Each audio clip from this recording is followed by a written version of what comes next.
2,000 years ago, when Jesus was on the earth, a lot of people worshiped idols and made sacrifices to gods other than the one true living God we read about in the Bible. Even those who were supposed to be part of God's chosen people would visit temples and other gods and worship. One of those temples was in the town of Caesarea Philippi in northern Israel.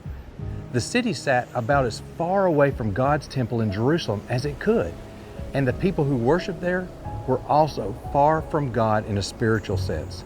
Still, Jesus decided to take his disciples to this town to teach them a very important lesson by asking them one very important question.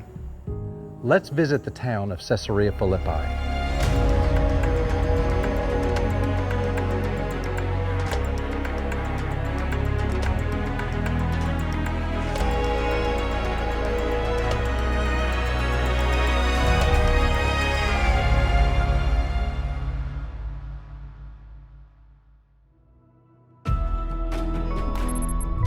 Caesarea Philippi sits about 100 miles north of Jerusalem in the region known today as the Golan Heights. This would have been the far northern part of Galilee during the time Jesus walked on the earth. Today, the city is a big draw for tourists who come to take in the historical sites. During the first century, Caesarea Philippi was the location of a large temple where people would come to worship the god Pan. This god was one that people would sacrifice to for good flocks or crops and physical prosperity. He was believed to be the god of nature. You can still see the ruins of the temple when you visit the site today. There's a spring inside the mouth of a cave where people would make sacrifices. There are many ornate columns and even cutouts in the walls where idols were placed for worship. The entire temple was built into the side of a gigantic cliff, so you get the idea of just how large this temple would have been. It could easily have been the size of a 4 or 5 story building. In the book of Matthew, chapter 16, we read about Jesus bringing his disciples to Caesarea Philippi. Considering all the idol worship and evil things that would have been going on there, it's interesting that Jesus would bring them here. Why do you think he would do that?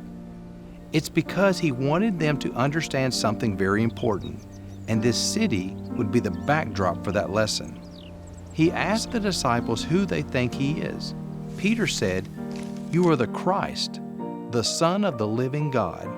Jesus praised Peter for his correct answer and said that on this rock he would build his church.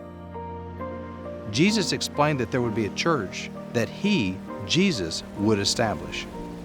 The temple that once stood at Caesarea Philippi is gone now. It lays in ruins.